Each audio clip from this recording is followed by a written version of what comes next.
반갑습니다. 이번 시간에는 2023학년도 6월 모평 이제 비타민 K의 역할과 관련된 지문을 공부해 보도록 하겠습니다. 과학 지문이다 보니까 조금 어려울 수도 있는데 자, 꼼꼼하게 잘 살펴보도록 합시다. 자, 먼저 첫 번째 단락부터 한번 볼게요. 자, 혈액은 세포에 필요한 물질을 공급하고 노폐물을 제거한다라고 해서 혈액의 기능 두 가지를 제시해주고 있습니다. 자, 먼저 첫 번째는 세포에 필요한 물질 공급. 자, 기능 첫 번째.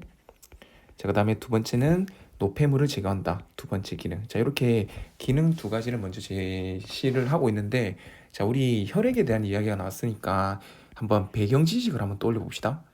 자, 우리 혈액은 크게 두 가지로 구성이 되죠. 어떻게? 바로 혈장과 혈구. 자, 이렇게 두 가지로 구성됩니다.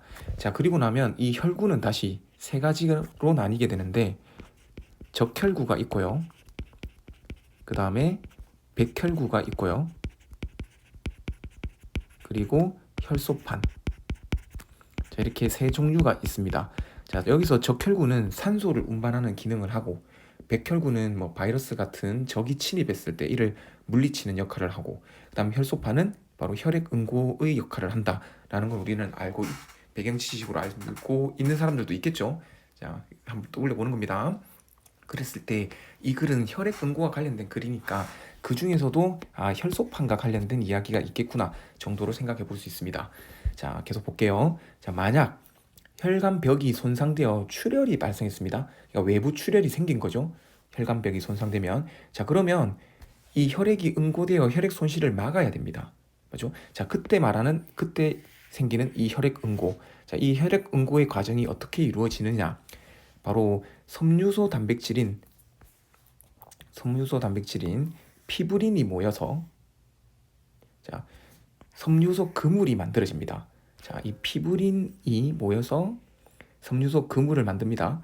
자, 그리고 혈소판이 응집된 혈소판 마개와 뭉치게 됩니다. 여기 이제 혈소판이 나오게 되죠. 자, 이 혈소판 마개와 뭉치면 바로 이 혈병이라는 덩어리가 만들어지는데 이 덩어리가 만들어지는 과정을 우리는 만들어지는 현상을 혈액 응고다라고 얘기를 하는 겁니다. 쉽게 생각하면 우리 뭐 예를 들면 이제 달리기나 걷다가 넘어져서 무릎이 까지게 되는 경우가 있죠. 자, 그때 무릎에 피가 나고, 자, 이 피가 멈추고 나면 시간이 지나고 나면 새까만 딱지가 생기잖아요. 그 딱지가 바로 혈병이다 이렇게 생각하면 될 겁니다.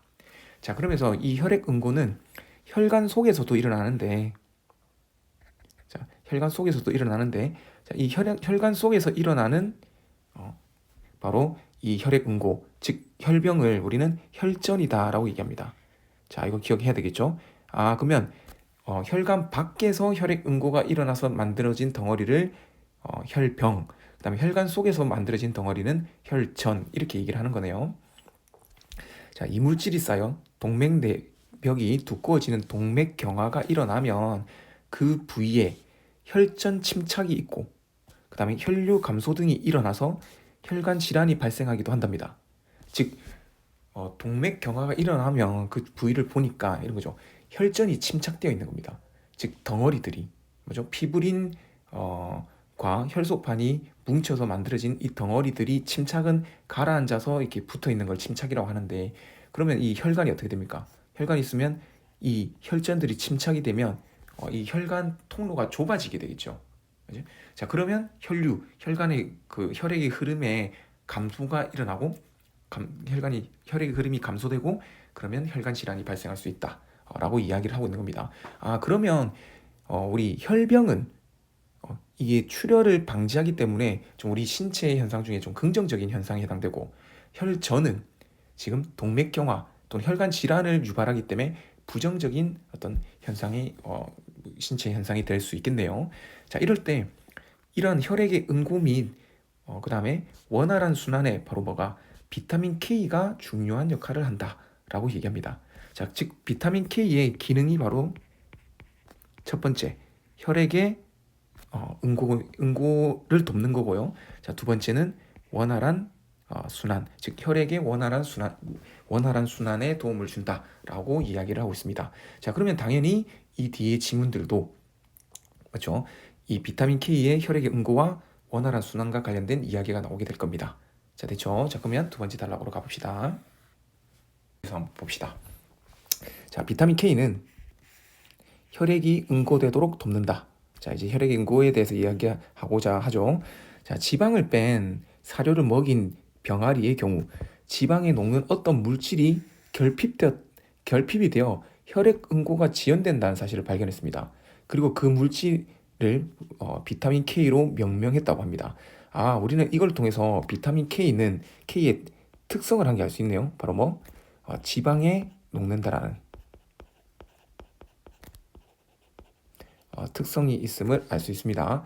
자, 그러면서 혈액 응고는 단백질로 이루어진 다양한 인자들이 관여하는 연쇄 반응에 의해 일어난다고 합니다. 즉, 단백질로 이루어진 다양한 인자입니다. 자, 얘들이 관여하는 연쇄 반응이 일어나는데, 자, 그럼 이 연쇄 반응의 과정에 대해서 이야기하겠죠. 즉, 여기서부터는 혈액 응고 과정에 대해서 얘기할 겁니다. 자, 우선 여러 혈액 응고 인자들이 활성화가 됩니다. 그죠? 자, 그런데 여기서 여러 혈액 응고 인자들은 바로 앞 문장에서 나왔듯이 바로 단백질로 이루어져 있겠죠. 그죠? 즉, 단백질로 이루어진 여러 혈액 응고 인자들이 활성화가 되고 나면, 자, 그다음 프로트롬빈이 활성화됩니다. 맞죠? 자, 그리고 프로트롬빈이 활성화되면 그 프로트롬빈이 트롬빈으로 전환이 된다고 합니다. 이렇게. 알죠? 프로트롬빈이 트롬빈으로 전환이 됩니다. 자, 그러면 트롬빈은 혈액에 녹아 있는 피브리노겐을 불용성인 피브린으로 또 전환시켜 줍니다. 자, 우리 불용성이라는 단어는 그런 거죠. 액체에 녹지 않는 그런 성질을 불용성이라고 합니다. 자, 그럼 피브린이 불용성이면 피브리노겐은 혈액에 녹아 있으니까 얘는 수용성이 되겠죠. 반대말이 수용성입니다. 자, 됐죠? 자, 비타민 K는 프로트롬빈을 비롯한 혈액 응고 인자들이 간 세포에서 합성될 때 이들 활성화에 관여를 한다고 합니다. 자, 그러니까 지금 혈액 응고 인자들이 합성이 될 건데 간 세포에서 합성이 될 겁니다. 자, 그때 이들의 활성화에 관여한다고 합니다. 자, 활성화가 어디 있었죠? 바로 여기 있었죠. 활성화가. 자, 그래서 어떻게 관여하는지를 보면 활성화는 칼슘 이온과의 결합을 통해 이루어지는데, 자, 이들 혈액 단백질이 칼슘 이온과 결합하려면, 즉 활성화가 이루어지려면 말이죠. 활성화가 되려면 자, 어떤 현상이 있어야 되냐? 바로 카르복실화 되어 있어야 된다고 합니다. 즉, 혈액 단백질이 카르복실화 되어야 한다는 거죠. 자, 여기서 혈액 단백질은 당연히 이 앞에서 나왔던 이런 여러 혈액 응고 인자들이 되겠죠. 즉, 혈액 응고 인자들이 단백질로 이루어져 있으니까. 자, 이게 다 같은 말들이 됩니다. 같은 대상들이 되겠죠. 자, 카르복실화 되어야 되는데, 카르복실화는 뭐냐면 단백질을 구성하는 아미노산 중에 이 글루탐산이 감마 카르복시 글루탐산으로 전환되는 것. 자, 이 글루탐산이 감마 카르복시 글루탐산으로 전환되는 것을 카르복실화라고 합니다. 자, 이런 카르복실화가 되어야만 칼슘 이온과 결합할 수 있고, 칼슘 이온과 결합한 것을 우리는 활성화된다라고 얘기하는 거죠. 자, 이처럼 비타민 K에 의해 카르복실화되어야 활성화가 가능한 표적 단백질. 자, 이 표적 단백질은 바로 앞에 나오는 단백질로 이루어진 다양한 인자, 즉 단백질로 된 혈액 응고 인자들이 되겠죠. 자, 그런 거를 우리는 뭐라고 부른다? 비타민 K 의존성 단백질이다. 자, 이렇게 얘기하는 거죠. 자, 이렇게 우리 혈액 응고의 과정을 봤는데, 자, 그러면 우리 혈액 응고의 과정을 한번 정리를 해봅시다. 어떻게 이루어지는지. 자, 보세요. 자, 제일 먼저 우리 혈액 응고에 대해서 우선 여러 혈액 응고 인자들이 활성화된 이유. 자, 이게 첫 번째 나왔지만, 자, 활성화되는 게 뭐라고 했습니까? 바로 이 단백질이 칼슘 이온과 결합되는 것을 말하는 거죠. 그러면 이 단백질이 칼슘 이온과 결합하기 위해서는 먼저 뭐가 이루어져야 된다? 카르복실화가 이루어져야 됩니다. 자, 그러니까 우리 혈액 응고의 과정의 제일 첫 번째는 바로 이 카르복실화인 거죠. 즉 아미노산이 우리 단백질 혈액 응고 인자가 있는 그 단백질이 글루탐산이 감마 카르복시 글루탐산으로 전환되는 카르복실화가 먼저 이루어져야 됩니다. 그렇죠? 자, 그리고 나면 카르복실화가 이루어지고 나면 이제 어떻게 칼슘 이온과 결합하게 되겠죠. 칼슘 이온과 결합을 하게 될 겁니다. 자, 이게 두 번째가 되겠죠. 자, 칼슘 이온과 결합했단 말은 뭡니까?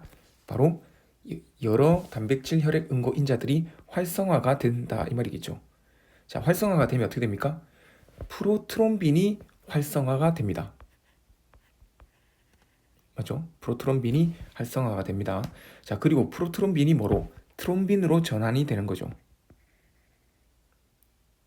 그렇죠? 자, 그리고 난 뒤에 이제 이 트롬빈은 피브리노겐을 불용성인 피브린으로 바꿉니다. 이게 여섯 번째가 될 겁니다.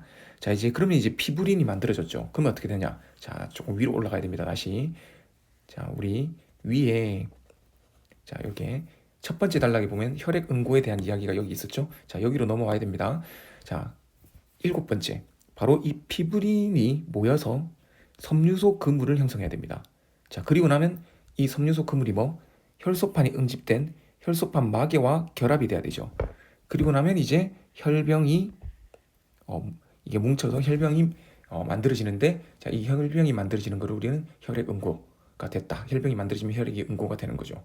자, 이런 과정을 거칩니다. 이렇게 복잡하게 9개의 어떤 순서에 따라서 자, 과정이 쭉 이루어져 있는데 그 과정이 막 여기저기 흐트러져 있죠.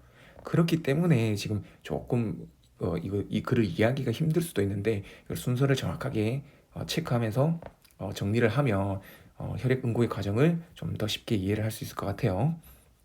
자, 그 다음 단락으로 갑시다. 자, 비타민 K는 식물에서 합성되는 비타민 K1과 그 다음 동물 세포에서 합성되는 되거나 미생물 발효로 생성되는 비타민 K2로 나뉜다고 합니다. 아, 비타민 K는 이렇게 두 가지로 나뉘네요. 자, 그러면서 녹색 채소 등은 비타민 K1을 충분히 함유하므로 일반적 권장 식단을 따르면 혈액 응고에 차질이 생기지 않는다라고 합니다. 자, 그 말은 우리는 이 문장을 통해서 두 가지를 유추할 수 있는데 추론을 할 수 있죠. 첫 번째는 일반적인 권장 식단에는 녹색 채소가 항상 들어있겠구나라는 관계. 자, 그 다음에 두 번째는 바로 비타민 K1이 혈액 응고와 관련이 있겠구나. 혈액 응고를 도와주는 비타민 K는 비타민 K1이라고 하겠구나. 자, 그러면 우리 앞에서 비타민 K의 기능이 두 가지가 있었잖아요. 혈액 응고에 도움을 주고 그 다음에 원활한 순환, 즉 혈액의 원활한 순환에 도움을 준다고 했잖아. 아, 그럼 비타민 K2가 혈액의 원활한 순환과 좀 관련이 있겠구나라는 거를 우리는 좀 추측을 해볼 수 있을 겁니다. 자, 됐죠? 자, 그다음. 자, 그런데 이제 전환으로 이루어집니다. 전환이 되니까 아마 이제 혈액 순환과 관련된 이야기가 나오겠죠. 혈관 건강과 관련된 비타민 K의 또 다른 중요한 기능이 발견되었고, 자, 이 기능이 어떤 혈액의 순환과 관련된 기능일 겁니다. 자, 이는 바로 칼슘의 역설과도 관련이 있다고 합니다. 자, 그러면 칼슘의 역설이 뭐길래 관련이 있을지 한번 봅시다. 자, 나이가 들면 뼈 조직의 칼슘 밀도가 낮아져 골다공증이 생긴다고 합니다. 자, 뼈에 많은 어떤 구멍이 생기는 것을 골다공증이라고 하죠. 자, 이거는 뼈 조직의 칼슘 밀도가 낮아져 생기는 겁니다. 자, 이를 방지하고자 칼슘 보충제를 섭취하는 거죠. 그러니까 칼슘 보충제를 섭취하여 뼈 조직의 칼슘 밀도를 높이려고 합니다. 하지만 칼슘 보충제를 섭취하면 어떤 현상이 발생하냐면 혈액 내 칼슘 농도는 높아집니다. 자, 그런데 문제는 골밀도는 높아지지가 않는다는 거죠. 자, 여기서 골밀도가 높아지지 않는다는 말은 다른 말로 바꾸면 뼈 조직의 칼슘 밀도는 높아지지 않는다는 말이죠. 높아지지 않는단 말인 거죠. 자, 그래서 혈액 내 칼슘 농도가 높아지다 보니까 혈관 벽에 칼슘염이 침착, 가라앉아서 달라붙는 걸 말한댔죠. 자, 여기 발생하는 거예요. 자, 그러면 이 침착되면 뭐가? 혈관 석회화가 진행이 됩니다. 즉 우리 혈관 석회화라는 것은 혈관벽에 칼슘염이 침착되어 나타나는 현상이 혈관 석회화인데 혈액 내 칼슘 농도가 높아지다 보니까 혈관 석회화가 이루어지는 거죠. 이게 칼슘의 역설이라는 겁니다. 자, 그렇게 해서 오히려 동맥경화 또는 혈관 질환이 발생한다는 거죠. 그죠? 우리 혈관벽에 칼슘염이 침착되면 이 동맥이 그죠? 동맥이 딱딱하게 굳어지는 동맥경화가 발생할 수 있다는 거죠.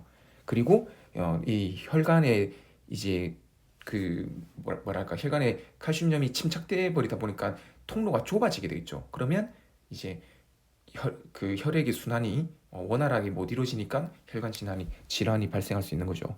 자, 이러한 그 혈관 석회화는 혈관 근육 세포 등에서 생성되는 바로 MGP라는 단백질, 그죠? 이 단백질에 의해 억제될 수 있습니다. 자, 그러면 이 MGP라는 단백질이 많이 생성된다면 바로 혈관 석회화를 예방할 수 있고 혈관 석회화가 예방되면 동맥경화 및 혈관 질환을 예방할 수 있게 되는 거죠.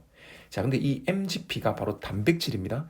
자, 우리 단백질의 활성화에 영향을 미치는 게 바로 뭐였다? 비타민 K였죠. 자, 볼까요?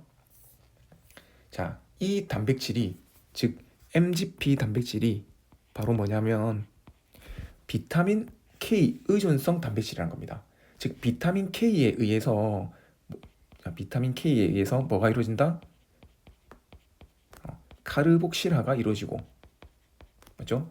자, 카르복실화가 이루어지면 칼슘 이온과 결합을 해서 뭐가 활성화가 되는 자, 그런 단백질이라는 거죠. MGP 단백질이. 자, 그렇기 때문에 비타민 K가 부족하면 MGP 단백질이 활성화가 되지 못해서 혈관 석회화가 유발되는 거고 비타민 K가 충분하다면 혈관 석회화를 예방할 수가 있는 거죠. 맞죠? 자, 그래서 혈액 순환에 도움을 줄 수 있다. 이렇게 말하는 겁니다. 이게 비타민 K의 두 번째 기능이었어요. 자, 비타민 K1과 K2는 모두 비타민 K 의존성 단백질의 활성화를 유도한답니다. 그러니까 K1, 2 가리지 않고 전부 다 의존성 단백질 활성화 유도를 합니다. 자, 그렇지만 K1은 간세포에서 그 다음에 K2는 그 외의 세포에서 활성이 높은 겁니다. 자, 여기서 조심해야 될 게 활성이 높은 거지 여기서 합성, 즉 생성되는 거 아닙니다. 알겠죠? 자, 우리 비타민 K1은 어디서 생성됐습니까? 바로 식물 세포에서 생성이 됐고 그 다음에 비타민 K2는 동물 세포 또는 발효식품 에서 생성이 된다고 했죠. 그러니까 이거 활성이 높은 거예요. 좀 조심해야 됩니다. 나중에 문제로 나와 있습니다. 자, 그러므로 혈액 응고 인자들의 활성화는 주로 비타민 K1이 담당을 합니다. 자, 이런 결론이 나타나는 이유는 뭡니까? 네, 바로 K1은 간세포에서 활성이 높다고 했잖아요. 그렇죠? 자, 그럴 때 우리 혈액 응고 인자의 활성화는 주로 K1에서 이루어진다고 했는데 자, 혈액 응고 인자의 활성화가 바로 두 번째 단락을 보면 자, 여기 있죠. 자, 혈액 응고 인자들이 간세포에서 합성이 될 때 라는 말이 있죠. 그러니까 혈액 응고 인자들은 간세포에서 주로 합성이 이루어집니다. 그럼 간세포에서 활성이 높은 게 K1이기 때문에 맞죠? 그렇기 때문에 혈액 응고 인자의 활성화는 주로 K1이 담당한다라는 결론을 내게 되는 거죠. 그 외의 세포에서 합성될 때 그 외의 세포에서는 바로 단백질의 활성화는 주로 K2가 담당한다. 자, 이렇게 얘기합니다. 자, 이에 따라 일부 연구자들은 비타민 K의 권장량을 K1과 K2로 구분하여 설정하여야 하며 K2가 함유된 치즈, 버터 등의 동물성 식품과 발효식품의 섭취를 늘려야 한다고 권장합니다. 자, 왜 지금 K2만 얘기하느냐? 바로 앞에서 K1에 대한 이야기를 했죠. 자, 그러면서 K1은 일반적인 권장 식단만 따르면 된다고 했잖아요. 자, 그러니까 우리가 일반적인 권장 식단을 따르면 K1은 충분히 섭취를 할 수 있으니까 치즈, 버터 등의 동물성 식품과 발효식품 섭취만 늘리면 충분히 K2까지 충분히 섭취를 할 수 있다. 자, 이런 결론이 이루어지게 되는 거죠. 자, 이렇게 우리 지문의 내용을 한번 쭉 봤습니다. 자, 이 지문의 내용을 여기에 정리를 해놨으니까 여러분들이 스스로 한번 정리를 해보고 자, 그 뒤에 선생님이 정리한 걸 한번 비교해서 한번 보세요. 자, 이 화면을 좀 정지해서 정리를 해보면 될 겁니다. 자, 그러면 자, 우리 한번 문제를 봅시다. 자, 11번 문제. 정답률이 43.6%. 조금 어려운 문제인데 사실 이 지문의 네 문제 중에서 지문에 실려 있는 네 문제 중에서 가장 정답률이 높은 겁니다. 좀 제일 그나마 좀 쉬웠던 문제가 됩니다. 자, 한번 볼까요? 자, 1번. 혈전이 생성되면 자, 혈전은 어디서 생성되는 겁니까? 이 혈액 응고가 이루어지는 건데 어디서? 바로 혈관 속에서 이루어지는 게 혈전이죠. 자, 되면 섬유소 그물이 뭉쳐 혈액의 손실을 막는다? 혈액의 손실을 막는 거는 혈병이었죠. 그러니까 틀린 겁니다. 자, 그리고 또 이렇게 볼 수도 있죠. 섬유소 그물이 뭉쳐서 뭐와 함께 우리 혈소판 마개와 뭉쳐서 뭐가 혈병이 이루어지고 그 뒤에 혈액 손실을 막게 되는 거죠. 순서도 좀 틀렸고 혈전이 아니고 혈병이 돼야 됩니다. 자, 그래서 답은 1번이 됩니다. 자, 나머지 뭐 2번부터 5번은 이 문제는 그냥 한번 선생님이 좀 설명해 놓은 걸 한번 읽어보면 될 것 같아요. 자, 12번 봅시다.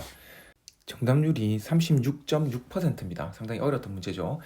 우리 칼슘의 역설에 관한 이해로 가장 적절한 것은 이랬는데, 자, 칼슘의 역설이 뭐였습니까? 우리 칼슘 보충제를 섭취를 했는데 우리 골다공증을 예방하기 위해서 어떤 현상이 발생했다. 혈액 내의 칼슘 농도는 올라갔죠. 그런데 뼈 조직의 칼슘 밀도, 뼈 조직의 칼슘 밀도는 변화가 없게 되는 거죠. 여전히 칼슘이 부족한 현상, 그죠? 칼슘이 뭐 이게 칼슘 뼈 조직의 칼슘 밀도가 올라가지 않는 현상. 자, 그럼으로 인해서 뭐가 발생한다. 혈액의 칼슘 농도가 올라감으로써 아주 칼슘염이 침착이 되고 그로 인해서 혈관 석회화가 이루어지죠. 이 혈관 석회화로 인해서 뭐가 동맥경화 같은 어떤 그 혈관 질환이 발생한다. 이게 칼슘의 역설이었습니다. 자, 이 내용과 관련해서 한번 살펴봅시다.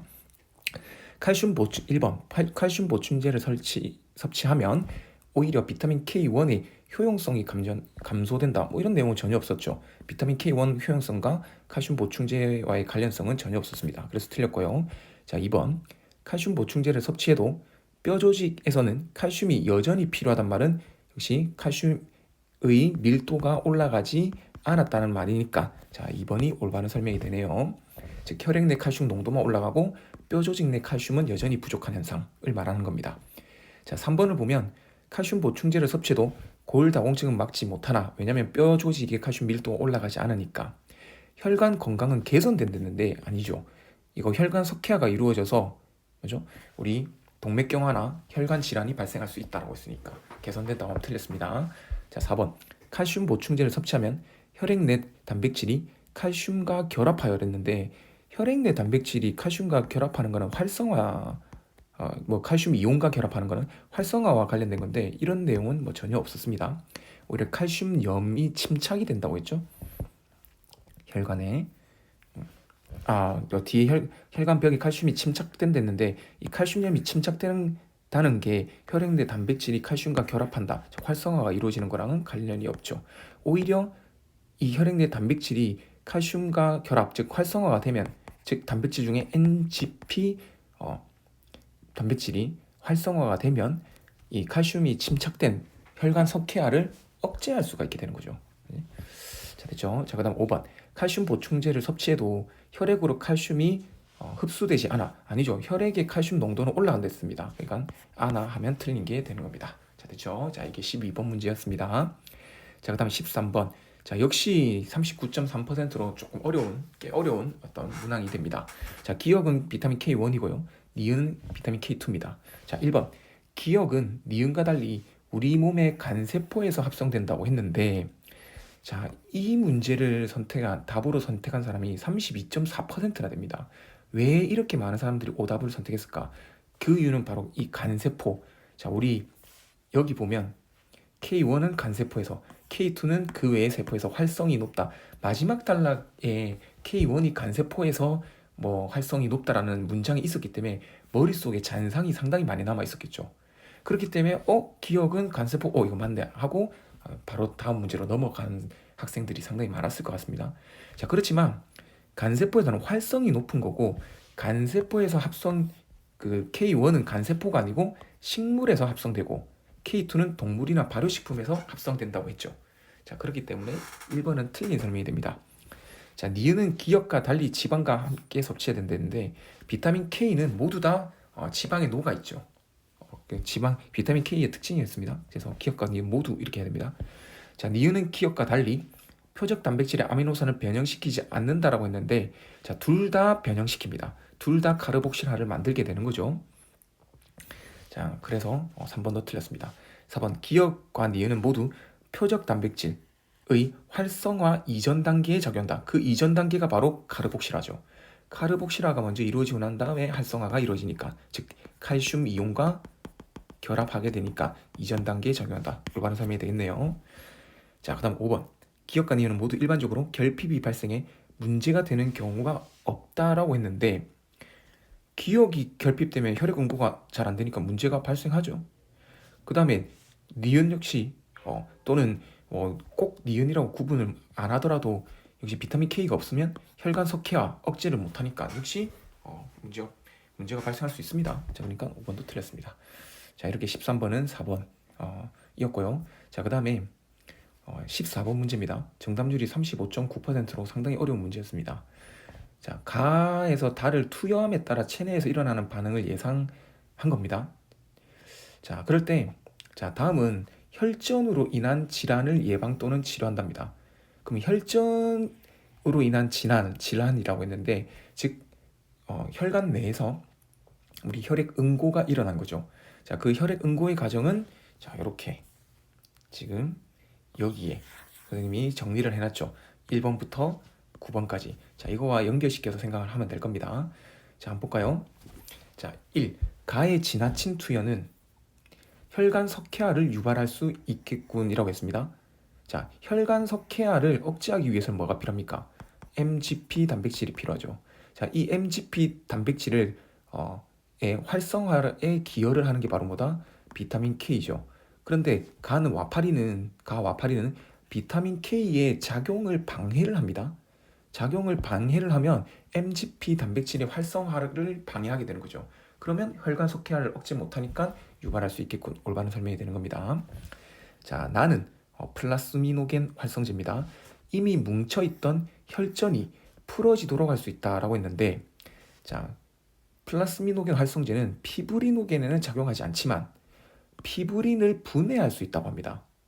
자, 우리 피브린이 모여서 섬유소 그 그물이 만들어지죠. 섬유소 그물. 자, 그 섬유소 그물이 혈소판 마개와 결합해서 뭐가 혈전이 생기게 됩니다. 그렇죠? 그러면 이 피브린을 분해하면 어떻게 혈전이 맞죠? 이게 이 두 개가 뭉쳐서 만들어진 게 혈전이라면 얘를 분해하면 혈전이 뭉친 거를 풀어질 수 있도록 한다. 올바른 설명이 되겠네요. 3번 단은 혈액 응고인자와 칼슘 이온의 결합을 억제하겠군이라고 했는데, 자, 여기서 혈액 응고인자는 단백질로 이루어져 있죠. 그리고 이 혈액 응고인자는 비타민 K에 의해서 카르복실화가 됩니다. 자, 그래서 이 혈액 응고인자는 바로 뭐가 된다? 비타민 K 의존성 단백질이 되죠. 자, 그랬을 때 헤파린은 비타민 K 의존성 단백질에는 작용을 하지 않는다고 했습니다. 그런데 여기에 이 칼슘 이온의 결합을 억제한다라고 하면 틀리게 되는 거죠. 그렇지? 작용하지 않기 때문에 결합에는 영향을 미치지 않게 되는 겁니다. 그래서 답은 3번이 되고요. 자, 4번 한번 볼게요.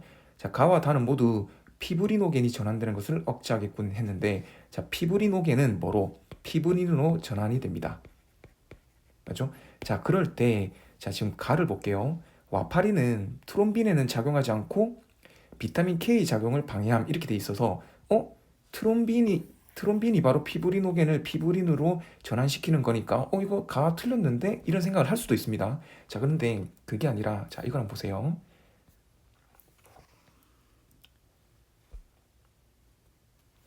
자, 두 번째 단락을 보면 자, 여기 보이죠? 자, 비타민 K는 프로트롬빈을 비롯한 혈액 응고 인자들의 활성화에 관여를 하죠. 그죠? 자, 그러면 프로트롬빈은 맞죠? 역시 비타민 K 의존성 단백질입니다. 자, 이 프로트롬 그러면 이 만약에 비타민 K 그 비타민 K가 만약에 그 억제가 된다면 자, 프로트롬빈이 활성화가 안 되죠. 프로트롬빈이 활성화가 안 되면 트롬빈으로 전환이 안 될 겁니다. 그러면 피브리노겐이 피브린으로 역시 전환까지 안 되게 되는 거죠. 자, 무슨 말인지 알겠습니까? 자, 그래서 자, 지금 가가 비타민 K의 작용을 방해를 하죠. 비타민 K의 작용을 방해를 하면 프로트롬빈이 트롬빈으로 전환이 안 됩니다. 왜? 프로트롬빈이 활성화가 되지 않기 때문에. 자, 그럼으로 인해서 피브리노겐이 전환되는 것을 억제할 수 있게 되는 거죠. 자, 그래서 가 올바른 설명이고, 자, 그다음에 다. 자, 다에 보면 트롬빈의 작용을 억제한다고 있죠.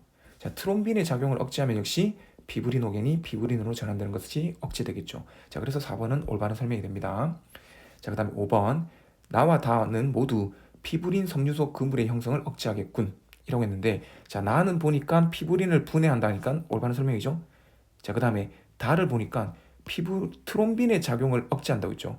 트롬빈의 작용이 억제가 되면 피브리노겐이 피브린으로 전환이 안 되니까 역시 피브린 섬유소 그물 형성을 억제할 수 있겠다. 자, 올바른 설명이 되는 겁니다. 자, 이렇게 우리 마지막 문제까지 봤는데, 자, 지문이 상당히 좀 복잡합니다. 특히 요 14번 문제는 조금 난이도가 꽤 있는 문제 같아요. 자, 그래서 여러분들 이 지문 잘 정리하고 공부 열심히 하시기 바랍니다. 자, 수고 많았습니다.